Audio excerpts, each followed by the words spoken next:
Hello, അസ്സലാമു അലൈക്കും. എല്ലാവർക്കും പുതിയൊരു വീഡിയോയിലേക്ക് സ്വാഗതം. ഇന്ന് ഞങ്ങൾ ഉണ്ടാക്കാൻ പോകുന്നത് മക്രൂണി. അപ്പോൾ മക്രൂണി ഉണ്ടാക്കാൻ വേണ്ടിയിട്ട് ചിക്കൻ പൊരിച്ചിട്ട് ആദ്യം തന്നെ പൊരിച്ച് വെച്ചത്. പൊരിച്ചത് നന്നായിട്ട് കൈകൊണ്ട് തറച്ച് മിക്സിയിൽ പൊടിച്ച് വെക്കരുത്. കൈ കൊണ്ട് തന്നെ തറച്ചിട്ട് മാറ്റി വെക്കുക. നമ്മൾ പൊരിച്ച് വെച്ച എണ്ണയിലേക്ക് ഉള്ളി ഇട്ട് കൊടുത്തിട്ട് നല്ലോണം മാറ്റി കൊടുക്കും. ഈ പൊരിച്ച എണ്ണയിലായതുകൊണ്ട് ഇത്ര നല്ലൊരു കളർ കിട്ടുന്നുണ്ട്. ആ ഒരു എണ്ണയിൽ തന്നെ ആയതുകൊണ്ട് ആ ചിക്കൻ്റെ ടേസ്റ്റ് മുഴുവനായിട്ട് സവാളയിൽ കിട്ടും.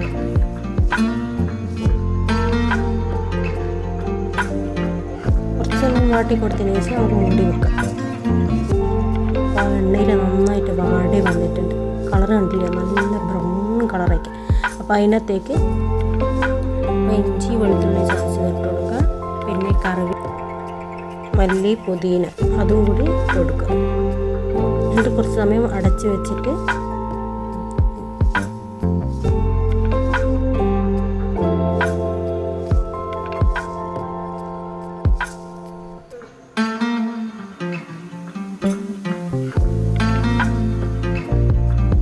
പൊരിച്ച് വെച്ച ചിക്കൻ ഇതിലേക്ക് ഇട്ട് കൊടുക്കുക.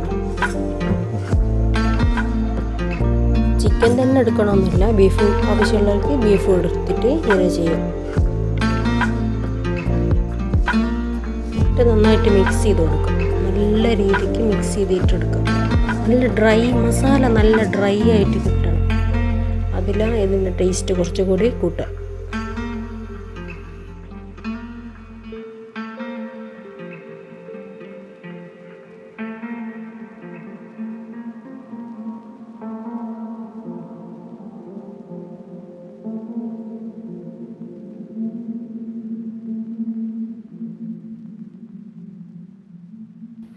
ചിക്കൻ മസാലപ്പൊടിയും ഗരം മസാലപ്പൊടിയും മിക്സ് ചെയ്ത ഈ മസാലപ്പൊടി അതിനകത്തേക്ക് ഇട്ടിട്ട് നന്നായിട്ട് മിക്സ് ചെയ്ത് കൊടുക്കുക.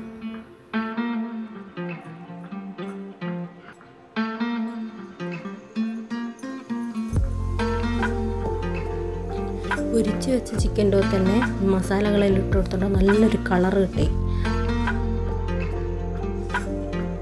പിന്നെ അതിൻ്റെ അകത്ത് ഞങ്ങൾ തക്കാളി ഇട്ട് കൊടുത്തിട്ടില്ലല്ലോ, അപ്പോൾ അതിൻ്റെ പകരമായിട്ട് തക്കാളി സോസ് ഒഴിച്ച് കൊടുക്കുന്നുണ്ട്. തക്കാളി വേണ്ടവർക്ക് തക്കാളി എടുക്കുകയും ചെയ്യാം, പക്ഷെ ഞങ്ങൾ സോസാണ് ഉപയോഗിക്കുന്നത്.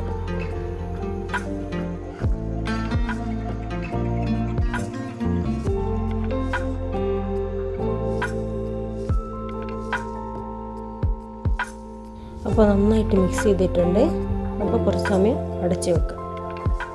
അപ്പം അപ്പോഴേക്കും മക്രൂണി വേവിച്ച് വെച്ചിട്ട് ആ മക്രൂണിയിൽ ഒരൽപ്പം മഞ്ഞൾപ്പൊടി ഇട്ടിട്ട് വേവിച്ച് വെച്ചത്. അതെ, അപ്പോൾ കൃത്യമായ ഒരളവൊന്നുമില്ല, ഞങ്ങൾ ഇത്ര അളവിലൊന്നുമില്ല കേട്ടോ വേവിച്ച് വെച്ചത്. ഇവിടെ ഉള്ള ആൾ കണക്കായിട്ട് അല്ലെങ്കിൽ ഒരാൾക്ക് എക്സ്ട്രാ കണക്കായിട്ട് എൻ്റെ ഫുഡ് ഉണ്ടാക്കുമ്പോൾ ഉണ്ടാക്കരുത്. അപ്പോൾ കൃത്യമായ ഒരളവിൽ ഒരിക്കലും ഉണ്ടാക്കുകയില്ല. ഒരു പൊടി ഇടുമ്പോഴും ഒരളവ് കാര്യങ്ങളോ സുമാർ അളവിലെല്ലാം കുക്ക് ചെയ്യും. അപ്പോൾ ഇത് നന്നായിട്ട് നേരത്തെ റെഡിയാക്കി വെച്ച മസാല ഇതിലേക്ക് മിക്സ് ചെയ്ത് കൊടുക്കുക.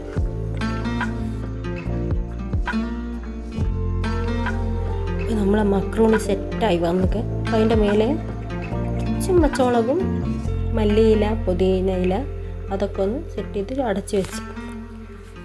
അപ്പോൾ ഈ വീഡിയോ നിങ്ങൾക്ക് ഇഷ്ടപ്പെട്ടു എന്ന് വിചാരിക്കുന്നു. ഇഷ്ടപ്പെട്ടാൽ like and share and subscribe.